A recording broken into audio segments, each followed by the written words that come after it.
Assalamualaikum warahmatullahi wabarakatuh. Selamat siang, salam sejahtera. Selamat datang kembali di channel Universitas Indraprasta PGRI. Dan saat ini hadirin sedang menyaksikan video sesi kedua dari rangkaian program pengenalan kehidupan kampus mahasiswa baru semester gasal tahun akademik 2020-2021. Pada video sesi kedua ini, hadirin akan menyaksikan tentang materi-materi pokok PPKKMB 2020-2021 yang harus disaksikan oleh seluruh mahasiswa baru Universitas Indraprasta PGRI. Untuk video sesi kali ini akan dipandu oleh moderator. Saya selaku pembawa acara PPKKMB mengucapkan selamat menonton kepada seluruh mahasiswa baru Universitas Indraprasta PGRI. Assalamualaikum warahmatullahi wabarakatuh. Selamat siang, salam sejahtera, Om Swastiastu, Namo Buddhaya, Salam Pancasila. Selamat kepada Anda semua mahasiswa baru yang baru saja dilantik tadi pagi dan secara simbolik dengan mengucapkan janji mahasiswa. Selamat datang di kampus Universitas Indraprasta PGRI, kampus yang dinyatakan dengan predikat 50 perguruan tinggi terbaik se-RLBT 3 atau se-Jakarta, tepatnya di peringkat ke-28. Dan juga masuk sebagai 100 perguruan tinggi dengan publikasi terbaik, yaitu peringkat ke-79. Dalam klaster penelitian, kita berada pada klaster utama, sedangkan pada klaster pengabdian kepada masyarakat, kita berada pada klaster sangat bagus. Jadi, Anda tidak salah memilih Unindra yang walaupun kuliah murah, tapi kita sudah buktikan bahwa kualitas bisa kita jaga, bahkan baik, dengan beberapa akreditasi A. Selanjutnya, kita akan masuk ke materi-materi pada program pengenalan kehidupan kampus mahasiswa baru bersama beberapa para narasumber. Tetap semangat, ikuti materi dengan baik. Oke, kita masuk ke materi-materi yang ada di PPKMB. Kita sudah kedatangan dua narasumber hebat kita. Yang pertama ini Bu Julia Bea, Magister Hukum, dosen di Prodi Bahasa Inggris Ibu ya, di Fakultas Bahasa dan Seni di mata kuliah Pancasila dan Kewarganegaraan. Siap-siap ketemu beliau di semester pertama nanti. Oke, beliau ini di Unindra selain sebagai dosen juga menjabat sebagai Sekretaris Pusat Kajian Pancasila Unindra dan Sekretaris Divisi Hukum.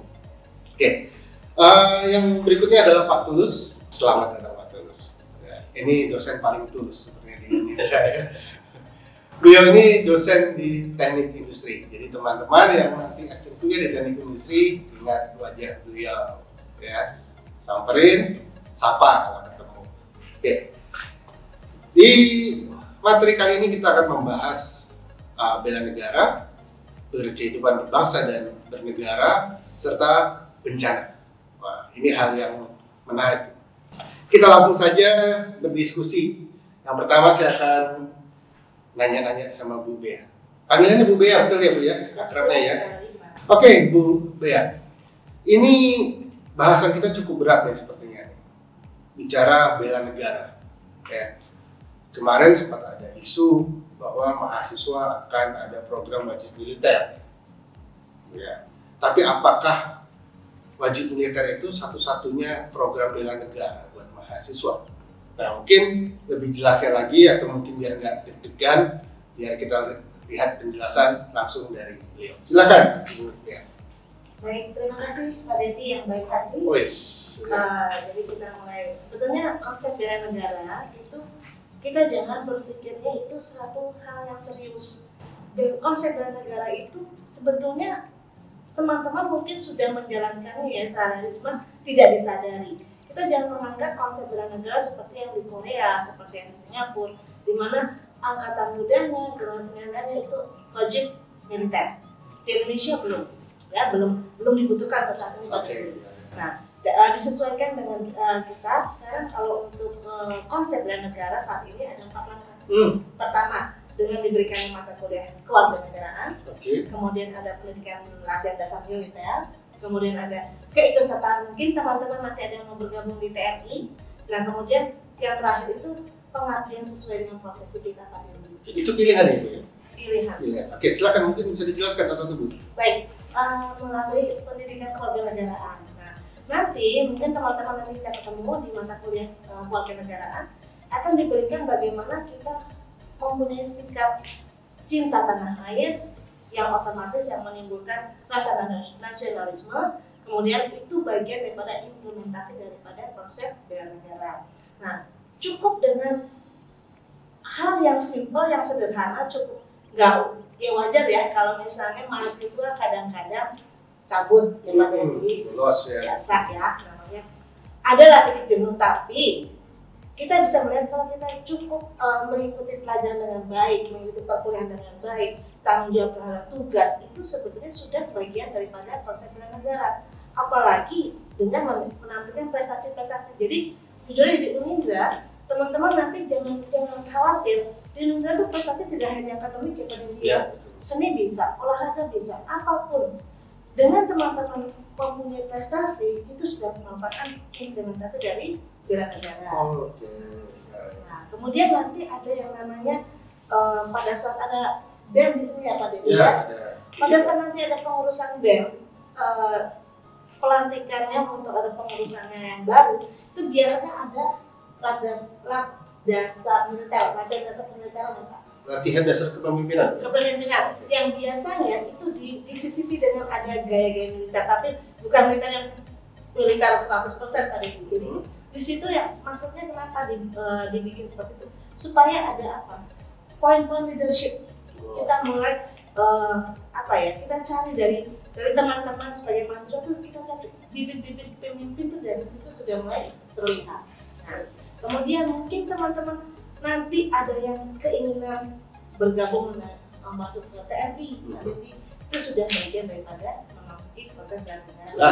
Yang langsung kelihatan pasti angkat senjata itu. Yang terakhir, pengabdian sesuai dengan profesi. Apapun profesi Anda nantinya, Pak Dendi, saya sebagai dosen, kita sepenuh hati menjalankan tugas kita sebagai dosen pun itu sudah merupakan implementasi dari teknologi. Jadi sebenarnya bela negara itu menjalankan kehidupan kita sesuai warga negara yang berguna buat masyarakat, bisa dikatakan sebagai bela negara. Betul sekali, Pak Dendi. Nah, sekarang kalau kita bicara mengenai kehidupan berbangsa dan bernegara, itu apa bedanya? Jadi begini, kalau konsep bela negara itu hanya sebagian kecil daripada kehidupan berbangsa dan bernegara. Sebagai warga negara kita Indonesia yang baik, kita mempunyai hak dan kewajiban. Seperti teman-teman sudah tahu ya, ada dalam Undang-Undang Dasar 1945. Itu apa saja sih hak dan kewajiban kita sebagai warga negara? Kita jalankan itu saja. Kita jalankan itu saja. Contoh misalnya, tiba saatnya pemilu, tiba saatnya pilkada. Kita sebagai warga negara yang baik, sampaikanlah aspirasi kita dengan mengikuti pemilu itu. Memang ada pilihan untuk golput, ya. Jadi kita nggak milih sama sekali. Cuman istilahnya, apa kita sebagai warga negara melepaskan hak kita, melepaskan sebetulnya itu hak yang merupakan tanggung jawab. Jadi satu. Karena apa? Dengan kita memilih, berarti kita sudah menjaga ke depannya. Kita memberikan amanah kepada pemimpin berikutnya untuk membawa Indonesia menjadi yang lebih baik lagi. Ada ini nggak sih? Hukuman kalau kita tidak menjalankan hal seperti tadi. Karena kan ketika bicara masalah tadi yang berkaitan dengan negara, bela negara, itu sebenarnya kewajiban atau hak?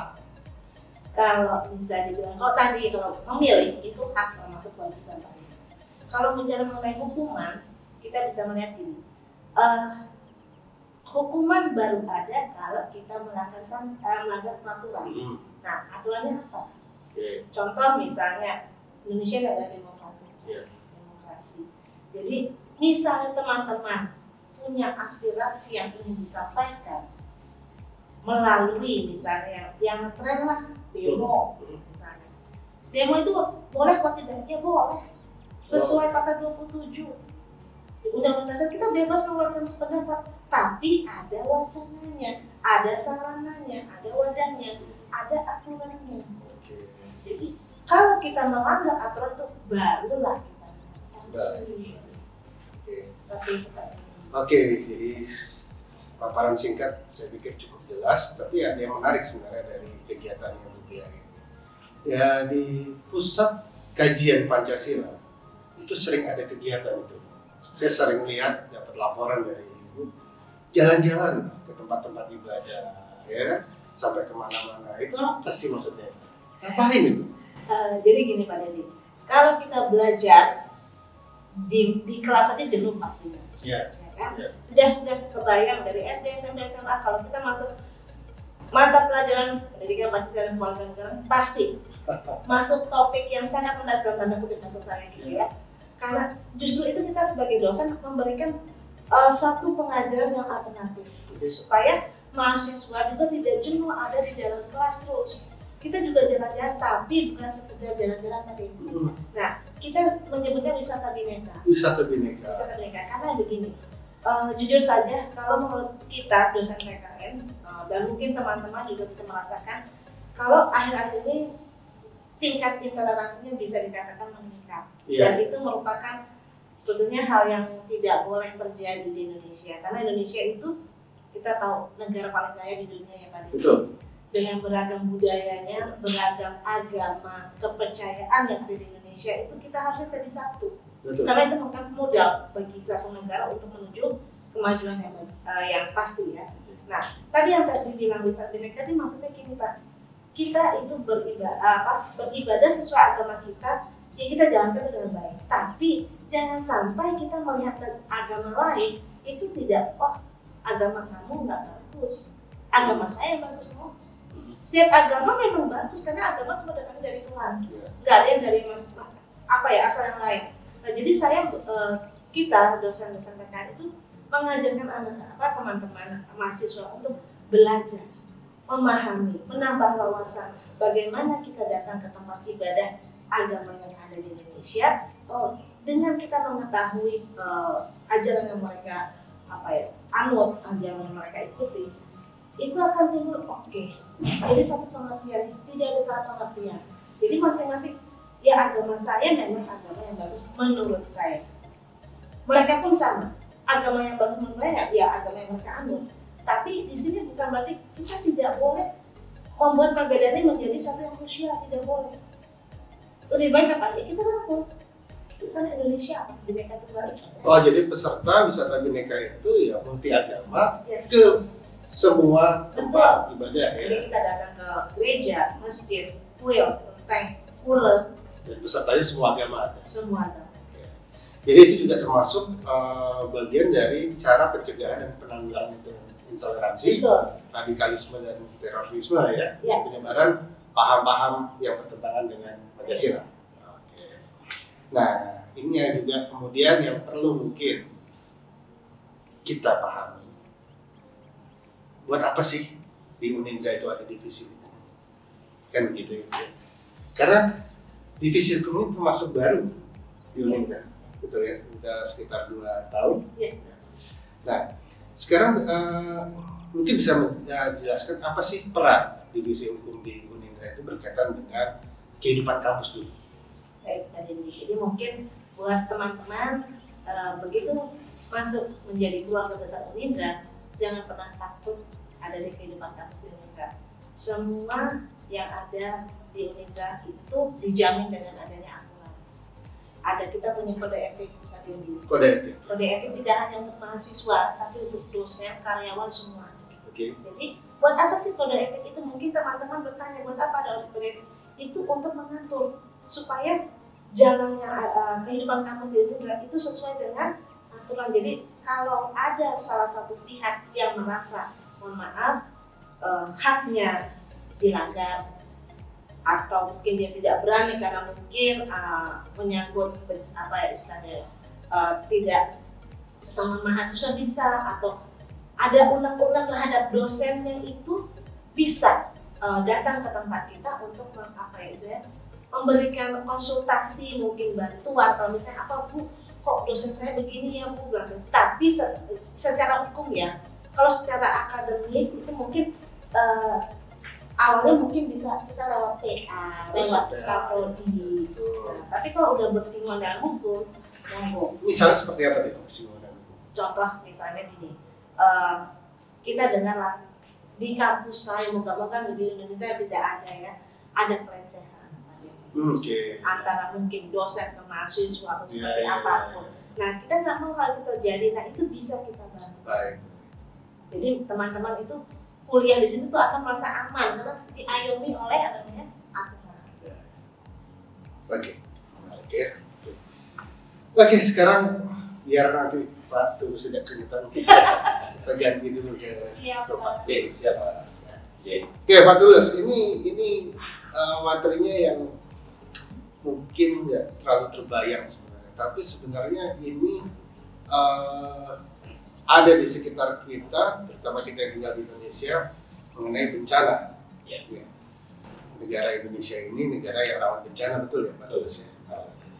Nah, sekarang pun kita bisa beraktivitas seperti ini, tatap mukanya secara daring, itu juga sudah merupakan bencana. Jadi COVID ini sudah dinyatakan sebagai bencana nasional. Oke, sebenarnya bencana itu apa sih Pak Tulus? Bencana itu tidak bisa kita hindari secara akar. Kita membagi bencana itu ada yang disebabkan oleh alam dan oleh non alam. Nah, termasuk COVID. Ini bencana yang disebabkan karena faktor non alam. Nah, kita hidup di Indonesia itu memang di Indonesia itu rawan terjadi bencana. Kenapa seperti itu? Karena pertama di Indonesia itu ada 127 gunung berapi yang merupakan gunung api aktif. Kemudian yang kedua, kita berada di jalur gempa. Ya, karena kita tahu bahwa Indonesia itu diatur di tiga lempeng yang sangat aktif, yaitu lempeng Australia, lempeng Eropa, dan lempeng Asia. Yang ketiga itu ada namanya tsunami. Kita pernah lihat di Aceh dan sebagainya. Ya, kenapa kita tidak bisa menghindari tsunami itu? Ya karena di Indonesia itu adalah negara kepulauan yang mana garis pantainya sangat padat. Nah, itu mungkin salah satu kita tidak bisa menghindari bencana tsunami itu. Terus yang keempat, ada yang namanya pernah dengar banjir. Mungkin di daerah kita juga ada banjir, kemudian ada tanah longsor. Kita tidak bisa menghindari itu.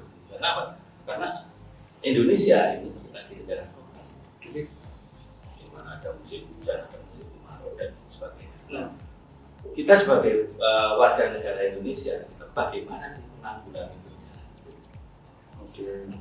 Nah, di dalam sistem penanggulangan bencana itu ada 3 fase. Yang pertama itu pra bencana atau sebelum bencana. Itu biasanya yang dilakukan di dalam tangga bencana itu adalah mitigasi bencana. Kemudian saat bencana seperti sekarang ini, apa sih yang bisa kita lakukan di dalam fase saat bencana ini? Itu tangga darurat atau kesiapsiagaan bencana. Yang ketiga adalah pasca bencana. Setelah pasca bencana nanti ada rekonstruksi, rehabilitasi dan sebagainya. Nah, kemudian Indonesia pada saat COVID ini sebenarnya apa sih yang kita lakukan? Karena ini terjadi pada saat bencana, ya tanggap darurat.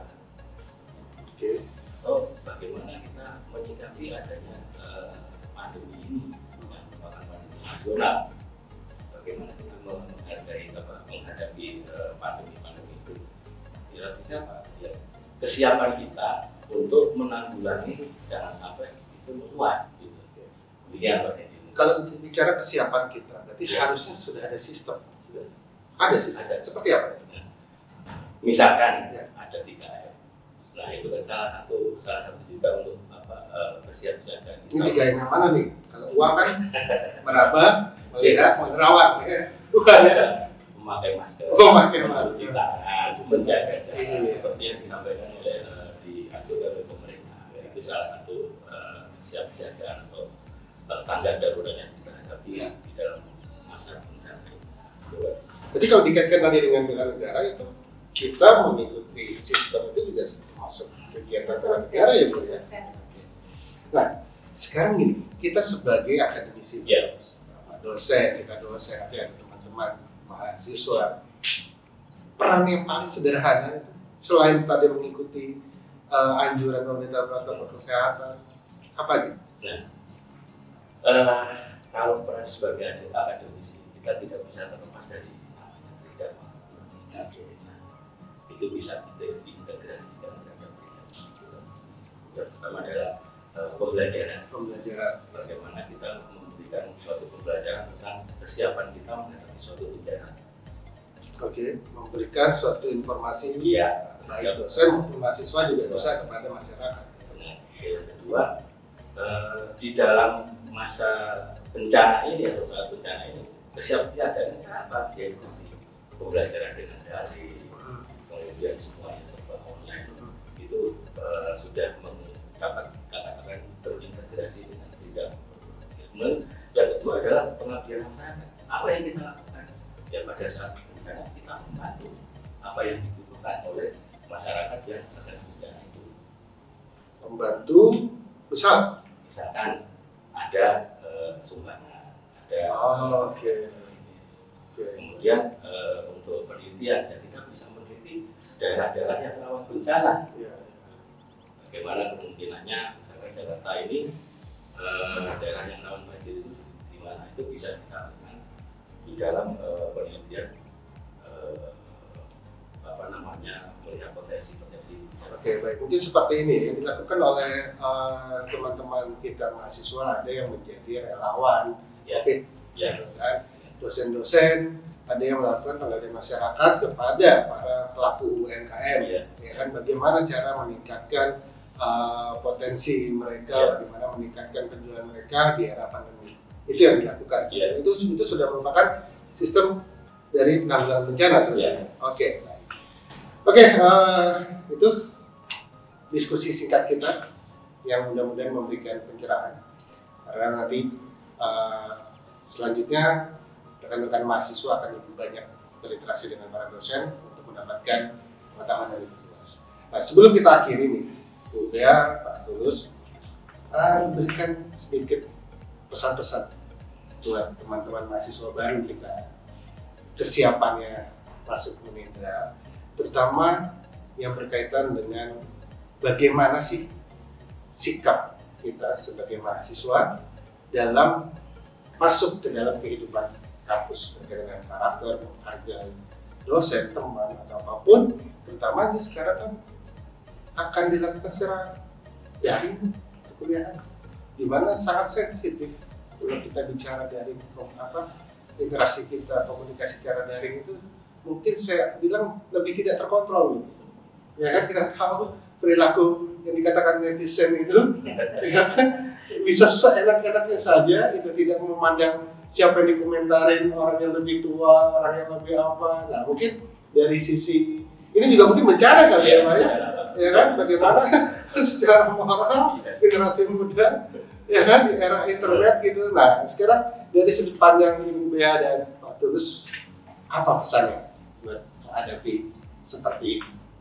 Dari pesannya sih, kalau menurut kita dosen itu bahkan begini, kami dosen itu merupakan pengganti orang tua dari kampus. Jadi kalau misalnya kami tidak ingin istilahnya ada gap ya antara mahasiswa dengan dosen itu yang jauh dari dosen. Justru kita pengen merangkul ya Pak ya, supaya apa? Kalau ada masalah antara mahasiswa dan dosen itu tidak ada istilah sungkan, atau ceritakan saja, percayakan pada kami. Kalau misalnya orang tuanya mungkin sibuk atau bagaimana, kami ada untuk Anda. Karena tugas kami adalah membantu Anda mencapai cita-cita Anda di sana.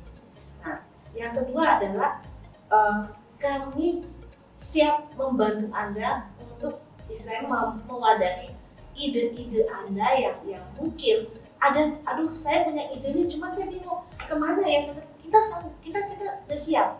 Kita segenap dosen Unindra siap membantu Anda untuk mewujudkan ide-ide kreativitas Anda. Nah, jadi kalau saya sih simpel Pak Dedi. Sepanjang Anda menganggap kami orang tua Anda di kampus, saya yakin dan saya bisa pastikan teman-teman bukan tipe yang mohon maaf warga 62 Pak Dedi. Jadi kalau bisa dibilang kalau netizen itu ya mungkin suka bablas ya, nggak remnya. Saya yakin teman-teman bukan tipe orang seperti itu. Oke, terima kasih Ibu Bea. Ayo, Pak Tulus. Melanjutkan apa yang karena 62 pelaku 62 bencana juga. Oh gitu ya? Ya, bencana karakternya yang bukan dari alam, gitu. Oke. Jadi bagaimana kita menghadapi hal semacam itu? Satu, kita harus kesadaran seperti apa? Kesadaran berpikir positif.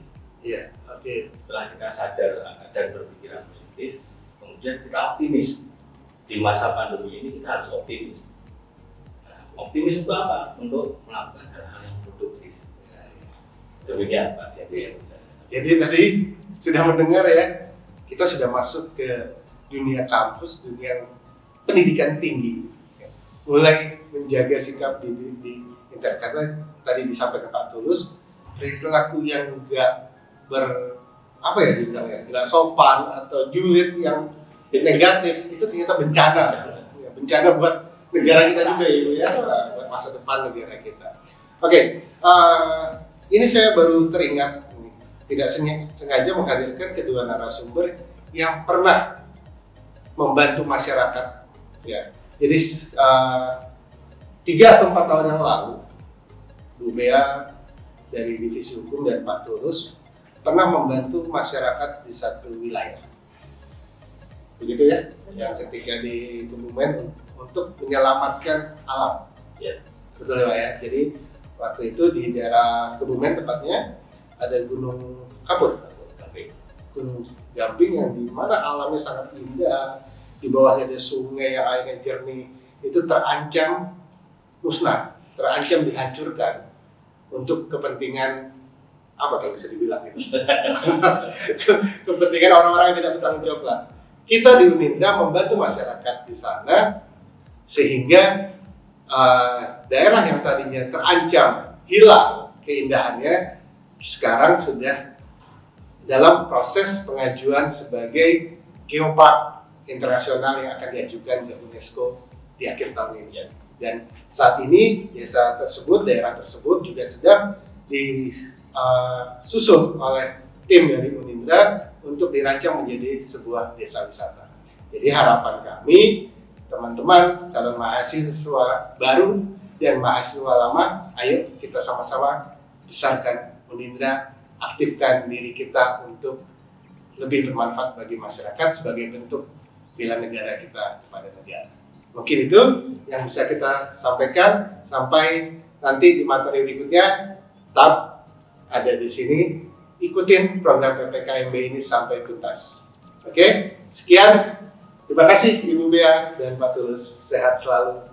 Hati-hati di jalan. Terima kasih. Terima kasih kepada seluruh mahasiswa baru Universitas Indra Prasta PGRI yang telah menonton video sesi kedua dari program pengenalan kehidupan kampus mahasiswa baru semester gasal tahun akademik 2020-2021 ini. Nah, jangan lupa setelah ini akan ada video sesi ketiga dan juga sesi keempat yang harus kalian tonton juga. Saya selaku pembawa acara mengucapkan terima kasih yang sebesar-besarnya kepada seluruh hadirin yang telah menonton video sesi kali ini. Wassalamualaikum warahmatullahi wabarakatuh. Jangan lupa juga mengisi daftar hadir sebagai bukti kehadiran Anda pada PPKKMB ini pada form yang telah disediakan di kolom deskripsi. Selamat datang kembali di channel YouTube Universitas Indra Prasta. Dan saat ini hadirin semuanya sedang menyaksikan video sesi ketiga dari rangkaian program pengenalan kehidupan kampus mahasiswa baru semester gasal tahun akademik 2020-2021 yang disiarkan secara daring pada hari ini, hari Rabu, tanggal 9 September 2020. Video sesi ketiga ini berisi tentang materi-materi pokok PPKKMB yang harus dilihat atau ditonton oleh seluruh mahasiswa baru Universitas Indra Prasta PGRI. Untuk sesi ketiga ini juga akan dipandu oleh moderator. Maka dari itu, saya selaku pembawa acara PPKKMB mengucapkan selamat menonton kepada seluruh mahasiswa baru Universitas Indra Prasta PGRI. Oke, baik. Sekarang kita sudah kedatangan narasumber kita yang alhamdulillah hari ini pertama kalinya bertugas sebagai struktural baru. Ya, kita sudah ada perubahan struktural di Unindra.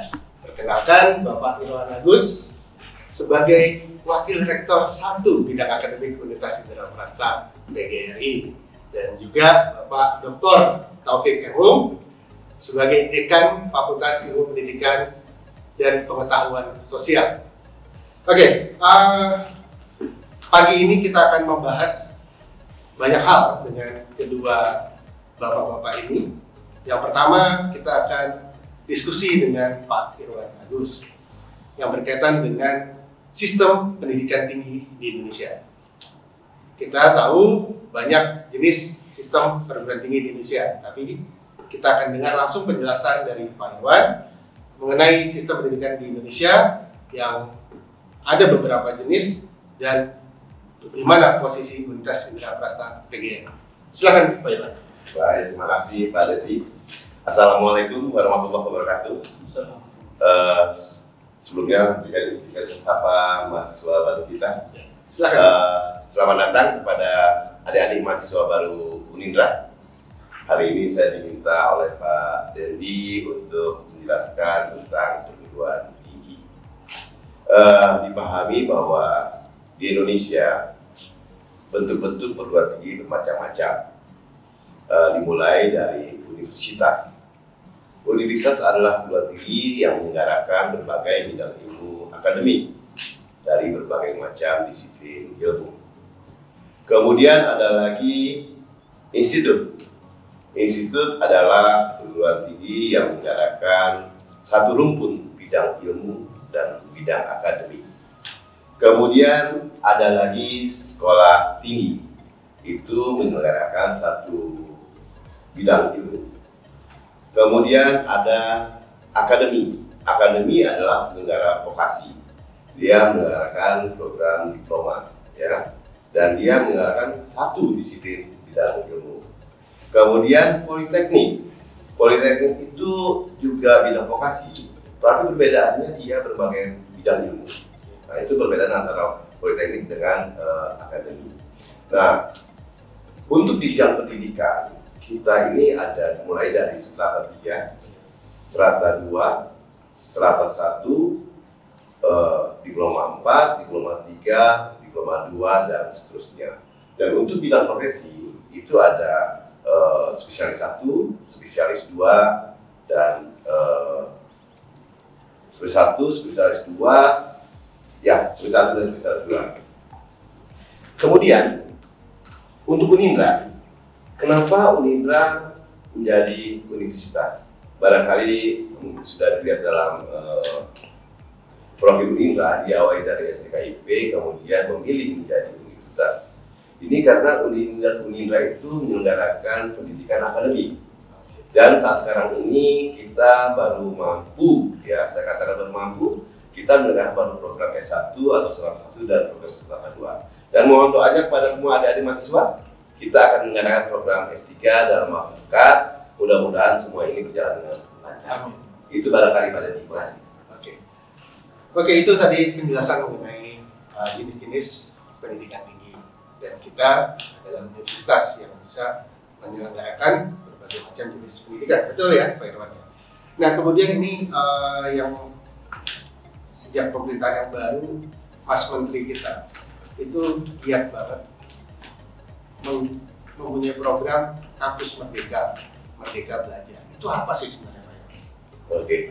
Dan bagaimana nih persiapan kita di Unindra dalam menghadapi program tersebut? Baik, ini pertanyaannya emang karena keinginan Mas Menteri ya. Jadi kita sekarang paradigmanya berbeda menjadi Kampus Merdeka dan Merdeka Belajar. Di mana yang dimaksud dengan Merdeka Belajar, kepada adik-adik mahasiswa untuk Unindra memberikan kesempatan untuk belajar di luar program studi yang sudah ditentukan, minimum maksimum adalah 1 semester, dan di luar program studi atau di luar perguruan tinggi maksimum adalah 2 semester. Namun demikian, ini tidak memaksakan bahwa mahasiswa itu wajib untuk menempuh pendidikan di luar program studi ataupun di luar kampus. Sebelumnya, namun demikian, Unindra mempersiapkan itu. Itu yang pertama, bahwa kita memberikan kesempatan merdeka belajar. Yang kedua, bahwa Unindra juga menyiapkan MOOCs. MOOCs itu adalah semacam LMS, jadi mereka bisa belajar secara mandiri. Ya, belajar secara mandiri, mereka bisa mengambil dari lembaga-lembaga lain, ya, kuliah-kuliah itu nanti ditransfer nilainya kepada mata kuliah kita, bila mana mata kuliahnya adalah relevan dengan program-program yang ada di Universitas Indraprasta. Ini barangkali kita bicara Merdeka Belajar dan Kampus Merdeka. Tujuan Mas Menteri untuk adanya Kampus Merdeka dan Merdeka Belajar ini adalah kesiapan mahasiswa-mahasiswa kita, kesiapan adik-adik kita untuk terjun di masyarakat di era yang akan datang. Jadi mahasiswa kita tidak kaget hanya menerima ilmu yang ada di Indraprasta, tapi juga bisa melihat pengetahuan dari sumber-sumber yang lain. Dan barangkali kesempatan ini saya berpesan kepada adik-adik mahasiswa, selain belajar daripada yang didapat dari Indraprasta, banyak kemudahan-kemudahan ilmu pengetahuan teknologi yang didapat dari dunia maya. Maka bersemangatlah untuk terus belajar, meningkatkan pengetahuan melalui peran-peran teknologi yang saat sekarang ini sedang berperan sangat dominan di negeri tercinta kita. Oke, baik Pak Irwan. Ini ada yang menarik. Artinya sekarang kita sudah menghadapi semua era daring, era online. Kita pun nanti, seperti yang disampaikan Bapak tadi di sambutan di awal, bahwa Unindra akan menghadapi program dengan metode daring. Nah, sekarang ini pembelajaran sudah dari mana-mana, bahkan dari media sosial, dari YouTube, bahkan kita juga bisa mengakses media-media daring yang lain. Nah, apakah ini juga nanti bisa menjadi bagian dari proses dari program Kampus Merdeka ini yang bisa dikaitkan dengan program dari Unindra itu sendiri? Baik, terima kasih banyak. Jadi untuk pembelajaran daring, memang dampak daripada program ini membuat kita, dan barangkali bukan hanya Unindra, banyak perguruan tinggi mengalami gagap atau kaget menghadapi proses dari dampak pandemi ini. Walaupun ada beberapa perguruan tinggi barangkali yang sudah siap. Nah, Unindra itu pun berupaya untuk menyiapkan itu. Kami menyiapkan learning management system, ya, itu yang tadi saya ungkapkan dalam pembukaan saya. Nah, itu memberikan kemudahan kepada mahasiswa untuk belajar. Jadi mahasiswa sendiri tidak mengalami kesulitan dalam proses pelajaran daring. Kenapa? Karena semua materi itu sudah tertata dengan bagus di dalam LMS. Dan yang kedua, barangkali kita pahami bahwa mahasiswa Unindra cukup banyak. Dan sekarang ini kalau tidak salah 10.000 ya Pak ya? Untuk mahasiswa baru. Mahasiswa baru ya? Mahasiswa baru kita 10.000 mahasiswa. Nah, saya salah sekali. Unindra masih dipercaya oleh masyarakat yang bisa 10.000 masuk di Universitas Indraprasta. Nah, belajar daring tentunya dampak kelas yang banyak ini harus memberi keseragaman dalam proses pembelajaran. Saya contohkan barangkali, kebetulan saya mengajar mata kuliah yang sama dengan Pak Taufik. Nah, kalau seandainya mata kuliah ini tidak selaras, maka informasi yang diterima oleh mahasiswa tidak seimbang. Maka untuk itu kita mencoba mengarahkan bahwa ada konten mata kuliah itu sama kita berikan kepada seluruh mahasiswa dan memiliki standar mutu yang sama. Namun demikian tetap kepada dosen-dosen yang memiliki kompetensi yang sangat lebih, memberikan kesempatan mereka untuk menambahkan pengetahuan kepada mahasiswa kita dengan harapan mahasiswa menjadi lebih baik. Terima kasih. Jadi di sini nanti juga akan dijamin lah untuk mata kuliah yang paralel dosen beberapa dosen ada kesamaan materi ya. Betul. Kesamaan standar, jadi setiap mahasiswa memiliki pengetahuan yang sama. Minimal. Oke, mungkin ini terakhir buat Pak Irwan. Hal yang juga menarik, revolusi mental. Ini kita masih juga digaungkan mengenai revolusi mental. Nah, apa sih sebenarnya ini? Kenapa harus direvolusi sih sebenarnya mental? Ya, mental atau karakter sebenarnya. Karena di satu sisi juga Kementerian Pendidikan juga menggaungkan dilakukan mengenai pendidikan karakter.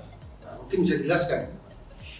Baik, kalau ini pertanyaannya tentang GMRN, ya, Gerakan Nasional Revolusi Mental. Ya, kalau kita bicara tentang Gerakan Nasional Revolusi Mental, sebenarnya bukan suatu hal yang baru, Pak Den. Itu sudah didengungkan di zaman Bung Karno, ya, Presiden pertama Republik Indonesia, dalam rangka untuk membuat ketahanan mental, kesatuan bangsa negara kita. Mereka melakukan mencetuskan bahwa pertama adalah menggembleng manusia agar berhati putih. Berhati putih itu dalam arti bahwa kita itu tidak memiliki pandangan yang negatif pada orang lain. Ya, itu masa-masa Bung Karno. Kemudian berkemauan baja. Berkemauan baja itu memiliki suatu motivasi atau semangat untuk terus maju, terus membangun bangsa ini menjadi bangsa yang berdaulat. Itu zamannya Bung Karno. Kemudian bersemangat elang baja atau elang baja wali. Ya, itu betul-betul dia bisa terbuang ke segala arah. Dia bisa mampu Indonesia bukan menjadi negara-negara miskin, negara yang tidak peduli, dan negara yang bisa dihargai oleh bangsa-bangsa lain. Yang keempat, berjiwa api yang menyala. Itu zaman-zamannya di masa Bung Karno. Itu sudah diputuskan hal demikian. Kemudian ini didengungkan kembali oleh Bapak Presiden RI kita yang ke-7, Bapak Joko Widodo. Nah, dan semangatnya beliau, Bapak Presiden RI kita, Bapak Joko Widodo, sampai gerakan nasional ini dimasukkan dalam rencana pembangunan jangka menengah atau RPJM tahun 2014-2019. Pertanyaannya, kenapa ini sampai semangatnya beliau ini tampil? Karena beliau tetap berharap bahwa Indonesia menjadi negara yang berdaulat, negara yang memiliki karakter tersendiri dan bisa dihargai oleh bangsa-bangsa lain. Itu barangkali tentang Gerakan Nasional Revolusi Mental. Ada 3 nilai utama dari revolusi mental ini untuk kita di Universitas Hasta. Pertama, bicara tentang integritas. Ya, integritas itu bahwa saya berharap pada adik-adik mahasiswa menerapkan integritas kita. Pertama, kita harus bisa bersikap jujur dalam kehidupan kita sehari-hari. Kemudian, marilah kita menjadi orang yang dipercaya. Ya, bagaimana untuk menjadi orang yang dipercaya? Tentunya kita juga harus mempercayai orang lain dan kita menunjukkan sikap mental kita yang baik. Yang ketiga, itu memiliki rasa tanggung jawab. Rasa tanggung jawab terhadap apa yang dia lakukan. Maka kita harus taat hukum, ya, taat segalanya, bahwa dalam proses pembelajaran taat juga dalam aturan-aturan akademik. Maka dari mahasiswa, tolong saya berharap, marilah kita ikuti tatanan aturan-aturan akademik yang ada di Universitas Hasta PGRI. Kemudian, jadilah manusia yang konsisten. Ya, kalau seandainya, maaf, saya bicara agak betawi dikit, mencelak ya. Nah, mencelak itu agak betawi dikit ya. Dapat tidak memiliki kepastian, nah itu tidak boleh. Ya, jadi seharusnya memiliki suatu kepastian. Kemudian bicara tentang etos kerja yang kedua. Etos kerja itu bahwa kita sebagai mahasiswa harus optimis. Kita harus optimis. Kita mahasiswa harus memiliki daya saing. Kalau seandainya Unindra mampu menciptakan mahasiswa yang berjiwa optimistik, memiliki daya saing, insya Allah menjadi manusia yang bermanfaat di masa depan. Kemudian ada hal yang lebih penting lagi Pak Dedi, itu bicara tentang inovatif. Jadi proses pembelajaran yang ada di Indraprasta jangan terbelenggu oleh apa yang ditransfer oleh dosen atau yang ada di LMS kita. Maka marilah adik-adik mahasiswa mentransfer ilmu itu. Carilah ilmu itu sebanyak-banyaknya, yang tentunya yang relevan, linier dengan bidang keilmuannya. Kemudian kita juga harus produktif, ya. Marilah kita berbuat sesuatu yang terbaik, ya, menciptakan hal yang baru, yang membuat Indonesia menjadi lebih dikenal. Kemudian yang terakhir barangkali kita bicara tentang gotong royong, bahwa dalam hidup bermasyarakat kita harus kerjasama, ya. Kita tidak boleh menjadi individualis, ya, tidak peduli dengan yang lain, ya, kemudian memiliki solidaritas yang tinggi. Pada saat kita menjadi mahasiswa, kita saling bantu-bantu dengan mahasiswa, saling tolong-menolong, saling bersinergi. Tapi satu hal, tidak bersinergi dalam hal contek-mencontek. Nah, itu yang akan ditingkatkan ada mahasiswa, ya. Jadi bersinergi, tolong-menolong, bukan berarti tolong-menolong untuk saling mencontek-contek atau membantu sesuatu hal yang tidak baik. Barangkali itu inti pokoknya, dan kata kuncinya untuk Unindra barangkali terakhir Pak Randy. Unindra itu berusaha untuk menjadi perguruan tinggi yang tertib. Maka saya berharap ada mahasiswa juga tertib dalam proses belajar, tertib di kampus pada saat nanti aktif di kampus. Kemudian yang kedua, kita harus bersih, karena Unindra boleh nanti ada di kampus. Unindra memiliki lingkungan yang bersih, ya, dan nyaman. Kemudian yang terakhir adalah mahasiswa itu lebih konsen untuk belajar mandiri. Ini barangkali ingin saya sampaikan. Terima kasih. Oke, ini satu yang menarik. Jadi ini satu hal yang saya minta buat nanti penutupnya Pak Irwan. Tadi disebutkan mahasiswa harus optimis. Ya. Nah, ini kondisi kita ini sekarang lagi begini. Ya, semua banyak yang pesimis, ada yang bicara hal-hal yang macam-macam. Nah, gimana membangkitkan supaya kita sebagai mahasiswa tetap optimis di masa seperti ini? Itu minta pesan dari Pak Fakir. Baik. Menurut saya itu yang paling penting untuk memulai semua hal. Kita harus optimis dulu. Silakan. Terima kasih. Pada adik-adik mahasiswa, dampak pandemi ini memang sangat terasa untuk kita semua. Dari seluruh elemen, baik itu kita sebagai lembaga penyelenggara pendidikan tinggi, adik-adik mahasiswa, bahkan lingkungan dan lain sebagainya. Lalu saya mengatakan, mari kita optimis. Maka kita harus pahami yang pertama pada ini, bahwa wabah ini adalah menjadi suatu hal yang mendorong kita untuk melakukan suatu perubahan. Contoh konkret barangkali, kita dulu tidak bisa untuk mengendali, atau kita malah sudah terkendali. Maka ini kita terkendali. Nah, optimis yang saya maksud di sini adalah kita jangan terlena, kita jangan terpelosok dengan wabah pandemi ini. Kita harus yakin bahwa kita bisa untuk melakukan proses pembelajaran, dan bisanya melakukan proses pembelajaran ini atas bersinerginya lembaga perguruan tinggi, mahasiswa, dosen, dan seluruh sivitas akademika. Kita harus memiliki semangat yang besar, berhati baja untuk bisa terus belajar.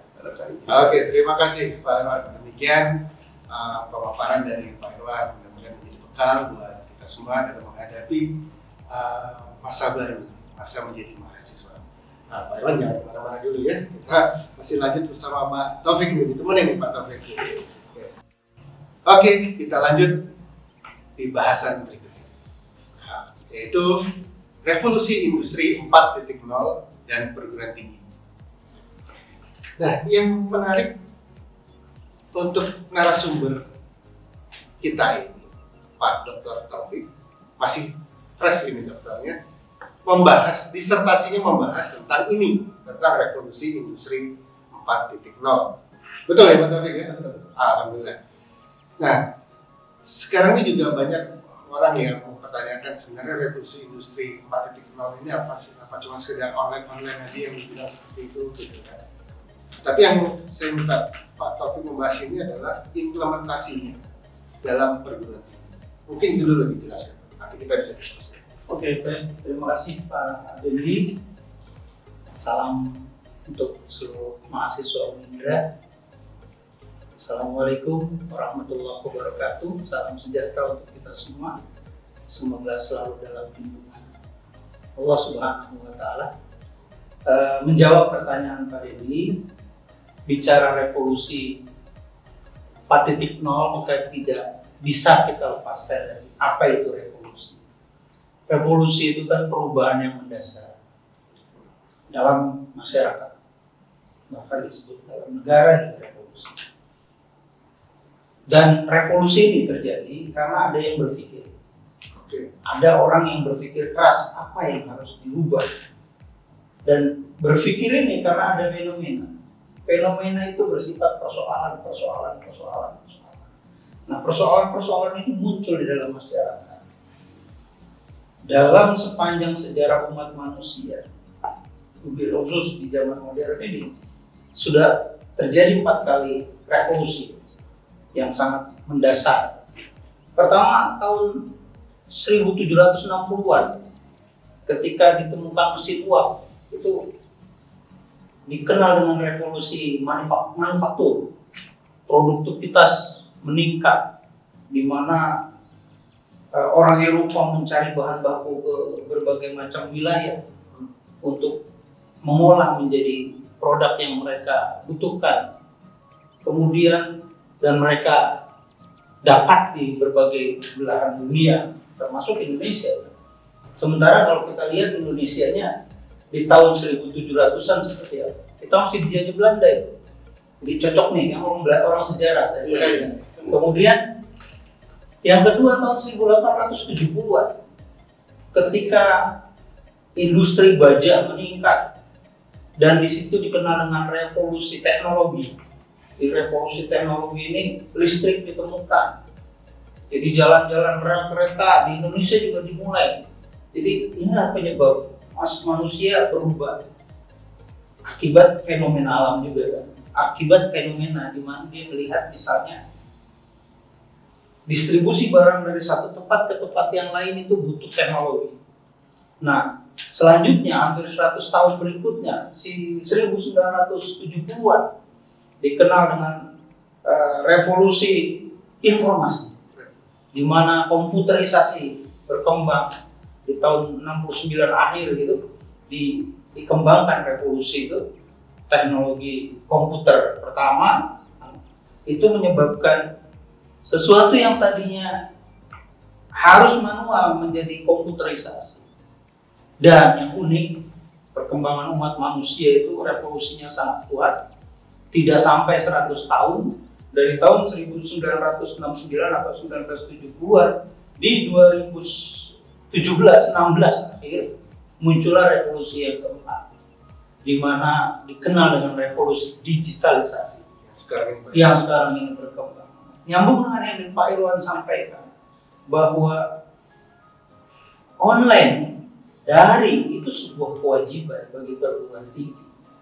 Karena kalau tidak mau mengikuti revolusi perubahan, maka kita akan tergilas. Jadi ibarat kita ada di jalan raya yang paling bergerak sangat cepat, kita lambat saja kita akan tergilas. Apalagi kita berhenti.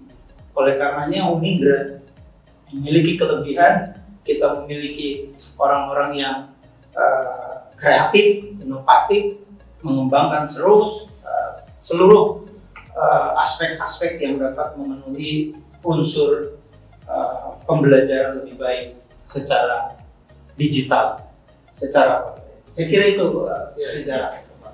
Ini saya sebetulnya sempat ngintip disertasi di bawah. Ada satu pernyataan kematian perguruan tinggi. Ya. Ini apa ini Pak? Perguruan tinggi mati di masa revolusi industri 4.0. Mungkin bisa dijelaskan supaya baik. Selamat. Terima kasih Pak Dendi. Jadi University of Death itu berkembang di tahun 2017-an. Baru berarti? Baru. Kenapa? Karena diprediksi nanti orang tidak akan lagi tatap muka kuliah. Mungkin bisa pernah dengar pernah lihat dan ikut ruang guru itu kan. Itu menggantikan posisi guru. Ini bukan promosi ya? Ya. Bukan.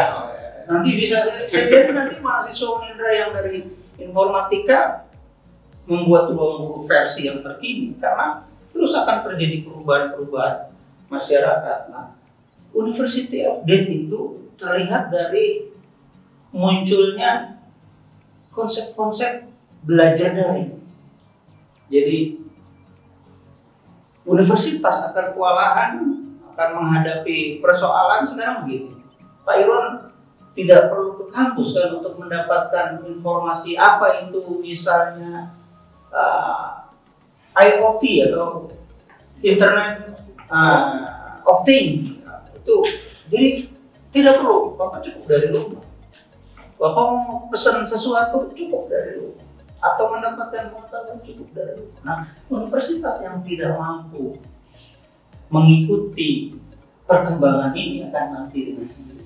Dan Unindra, saya ucapkan terima kasih atas kepercayaannya kepada Unindra, luar biasa. Ada 16.000 yang daftar kita, 10.000 lebih yang registrasi, luar biasa. Itu bagian dari kelebihan kita. Bisa jadi karena kita unggul di berbagai aspek. Kita memiliki dana yang terjangkau, namun kita tidak ketinggalan juga dalam hal teknologi. Itu luar biasanya Unindra.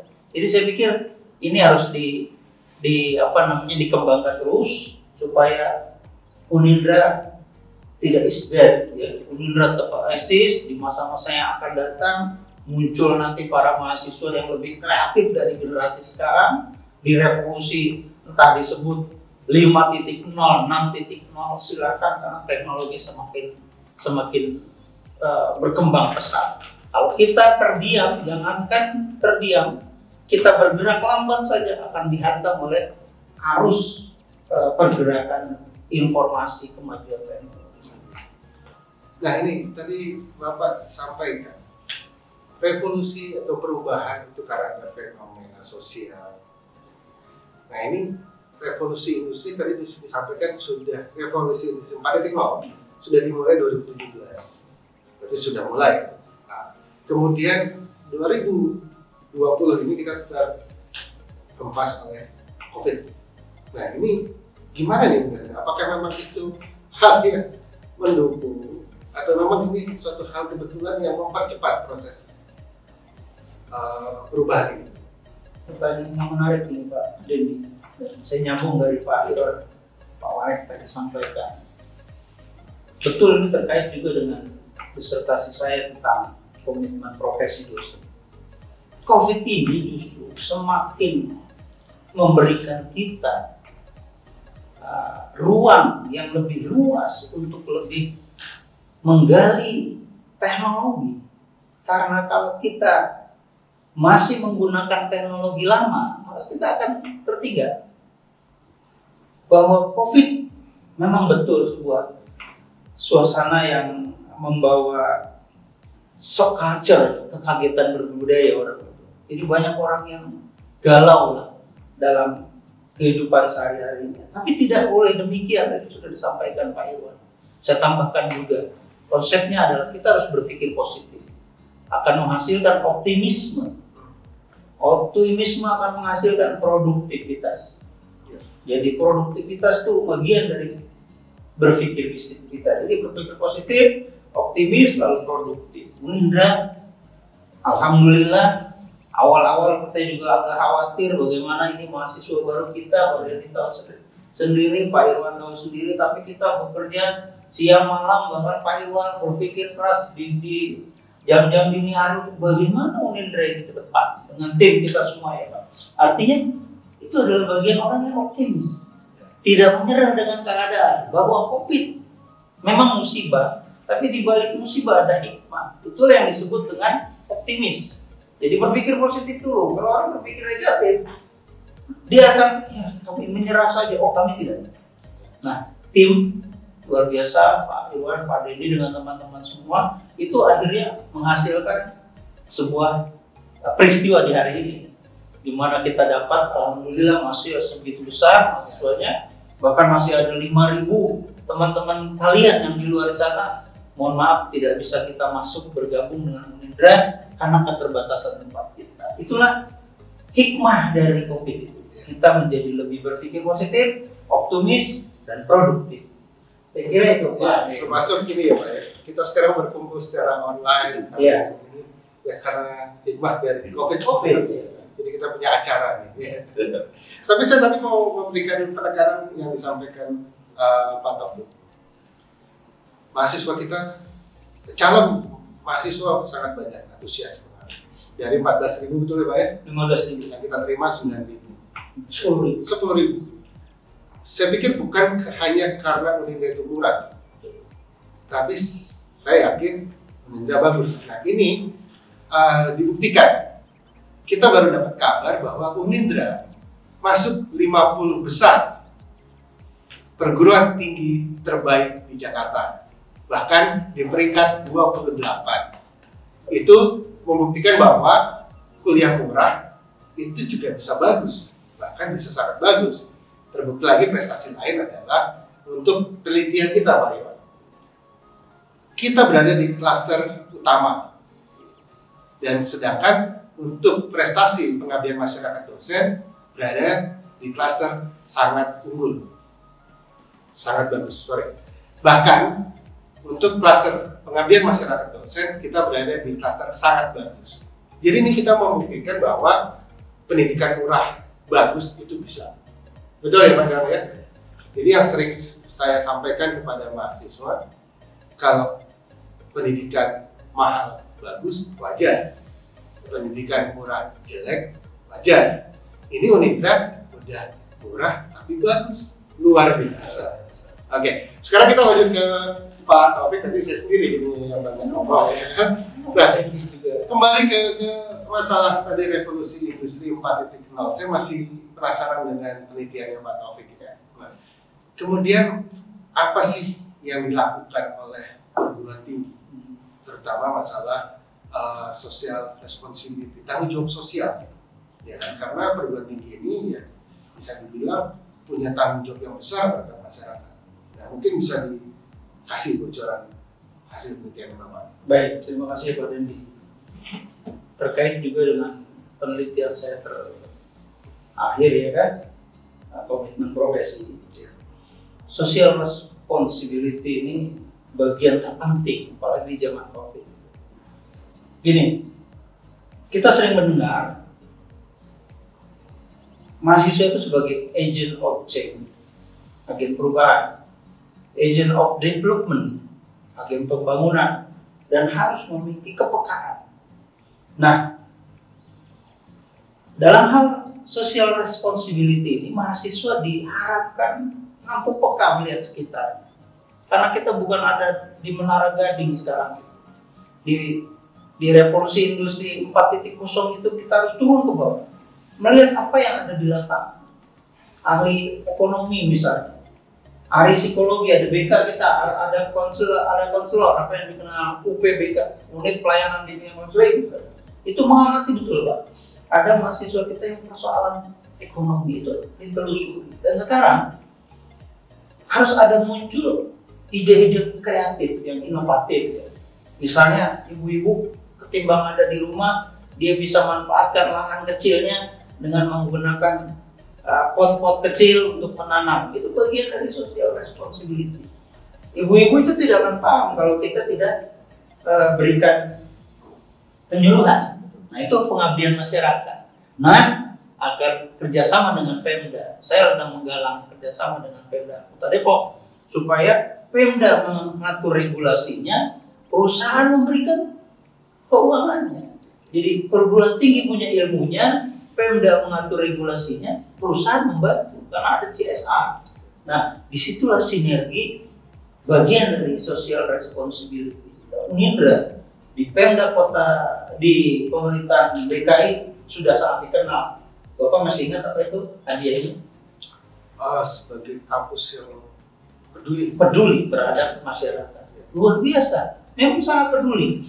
Jadi kembali ke persoalan kita tadi, social responsibility ini harus kita terapkan di semua penjuru, di semua aspek tridharma, pendidikan dan pengajaran. Bila perlu turun, dosen itu menjemput bola misalnya, mahasiswanya mana yang memiliki persoalan-persoalan teknologi. Kan ada juga mahasiswa kita yang dari daerah Pak, dari Ambon, dari Lombok, dari kalau Jawa apalagi ya, Jabodetabek, ini harus kita perhatikan. Jadi ada tanggung jawab sosial kita. Kalau dari segi penelitian, mungkin kalau di ilmu kesehatan belum Pak Irwan ya, ini lagi dirintis nih. Sama Pak Irwan kita akan mendirikan fakultas atau program studi kedokteran. Amin. Amin. Mudah-mudahan nanti setahun 2 tahun ke depan bukan tidak mungkin Unindra menjadi pelopor bagi tanggung jawab sosial kampus terhadap masyarakat yang belum terlalu mampu kuliah di kedokteran akan menjadi mampu. Ya, saya lihat Pak Irwan sedang bekerja keras bersama tim untuk melakukan itu pada dia. Selain S3 tadi, jadi saya kira itu jadi social responsibility. Kemudian penelitian, saya misalnya Pak Dedi dengan aspek-aspek, kan sekarang itu orang bosan juga dengan apa yang mainstream, Pak. Contoh kasus Bu siapa itu film tilik itu? Oh, Bu Tejo. Bu Tejo itu bagian dari manusia itu bosan kan mainstream. Dia ingin yang sesuatu yang berbeda namun menarik. DKV luar biasa. Akreditasinya itu menunjukkan bahwa Unindra tidak kalah dalam persoalan kreativitas dan tanggung jawab sosial. Maksudnya apa? Ada orang-orang yang tidak berkemampuan masuk ke program studi DKV karena mahal-mahal. Dia ikut ke DKV Unindra, mampu dan eksis. Banyak menjadi saksi itu dan boleh nanti ditanyakan. Lanjutnya, dalam hal Abdimas tadi sudah saya kasih tahu. Di sekitar kita saja banyak orang yang perlu diperhatikan. Nah, itulah bagian dari tanggung jawab sosial kita. Jadi tidak melulu soal agent of change, agent of development, tapi tanggung jawab sosial kita kepada masyarakat dalam hal pidana kita. Saya kira itu. Oke, terima kasih Pak Taufik, menarik pemaparannya. Oke, saya pikir kita sudah. Oke, menarik pemaparan dari Pak Taufik. Nah, sekarang kita minta bentuk pesan-pesan untuk kita semua dari Pak Irwan, dari Pak Taufik, supaya adik-adik mahasiswa ini yang baru masuk, terutama yang baru masuk ke dunia baru, gimana Pak menghadapi dunia baru supaya lebih semangat, lebih optimis, dan tadi yang Pak Taufik bilang bisa menjadi agen perubahan, agen pembangunan. Silakan, mungkin dari Pak Irwan dulu. Baik, terima kasih untuk adik-adik mahasiswa baru di Universitas Indonesia PGRI. Mungkin ada sesuatu yang berbeda. Waktu kita masih SMA, kita dipanggil siswa. Nah, saat Anda kuliah, Anda sudah jadi mahasiswa. Berarti adalah siswa yang besar. Maka, marilah kita berusaha untuk menjadi yang betul-betul mahal dalam berpikir, mahal dalam belajar, mahal dalam beradaptasi dengan lingkungan, dan mahal juga dalam aturan-aturan yang berlaku di Universitas Indonesia. Dan selalu semangat belajar dan jadilah junjunglah cita-cita Anda untuk bisa tercapai dan dapat mengabdikan ilmu yang Anda miliki dari Universitas Indonesia ini untuk bermanfaat kepada orang lain. Itu Pak. Oke, terima kasih Pak Irwan. Silakan Pak Taufik. Ada dua kalimat dari saya. Yang pertama, kita harus mampu menjadi motor inovasi di masa destruktif ini. Motor inovasi yang punya kemampuan mengelola ekonomi rumahan, silakan jadikan motor inovasi. Desain produk, motor inovasi. Yang berikutnya adalah berpikir positif, optimis, dan produktif. Itu saya pikir. Oke. Jadi produktif bermula dari optimisme dan bermula dari berpikir positif. Saya kira itu. Oke, terima kasih Pak Taufik. Nah, ini satu hal lagi. Kita di Unindra ini juga menganut kekeluargaan. Jadi walaupun Pak Irwan, Pak Taufik posisi sebagai wakil rektor, sebagai Pak Dekan, tapi saya pikir untuk berdiskusi dengan para mahasiswa sangat-sangat sulit. Betul ya Pak Irwan, Pak Taufik. Jadi silakan menghubungi beliau-beliau bila diskusi ini dianggap kurang memuaskan bagi Anda semua, kita selalu terbuka. Bahkan mungkin Pak Taufik sudah punya akun YouTube atau Pak Irwan atau Instagram nanti. Oke, nanti kita tulis di sini ya, supaya bisa dikunjungi. Oke, demikian pembahasan materi kita dengan Pak Irwan dan Pak Taufik. Oke, terus ikuti acara PPKKMB 2020-2021 ini. Terus dan jangan lupa nanti isi data hadir. Oke, sampai jumpa. Terima kasih Pak Irwan, terima kasih Pak Taufik. Sampai jumpa nanti kita di ruangan kita masing-masing. Salam. Assalamualaikum. Pesan dari saya, Anda sebagai mahasiswa baru yang beruntung bisa masuk ke Universitas Indraprasta pagi hari ini, yang tadi disampaikan oleh Pak Warek, bahwa Anda bisa menyisihkan 4.000 rekan Anda yang tidak punya kesempatan masuk. Manfaatkan, belajarlah dengan baik di kampus ini, berinteraksi dengan baik, sehingga meningkatkan kemampuan Anda. Ada perbedaan yang signifikan ketika Anda masuk hari ini, sampai Anda lulus 4 tahun lagi buat yang S1, dan 2 tahun lagi buat yang S2. Lulus tepat waktu, jangan lama-lama. Oke? Berinteraksi, saling bergaul, terus menimba ilmu, perkaya keahlian. Dan yang lebih penting, terus ikuti kegiatan PPKMB ini. Karena setelah ini nanti akan ada profil kegiatan mahasiswa. Organisasi-organisasi mahasiswa yang nanti bisa kalian ikuti selama menjadi mahasiswa. Dan besok, saksikan juga di YouTube ini, akan ada festival organisasi mahasiswa. Oke? Dan sekali lagi, selamat bergabung. Semoga Anda nyaman di kampus kita. Dan bila Anda menghadapi masalah dalam proses perkuliahan, jangan pernah sungkan, jangan pernah segan untuk menghubungi dosen Anda, dosen penasihat akademik Anda, bahkan pimpinan prodi Anda. Bahkan jika perlu, langsung hubungi saya. Nanti follow Instagram saya dan subscribe YouTube saya. Oke? Sekian, terima kasih. Wassalamualaikum warahmatullahi wabarakatuh. Kami mengucapkan terima kasih kepada seluruh hadirin yang telah menonton video sesi ketiga ini sampai selesai. Sampai jumpa di video selanjutnya. Wassalamualaikum warahmatullahi wabarakatuh.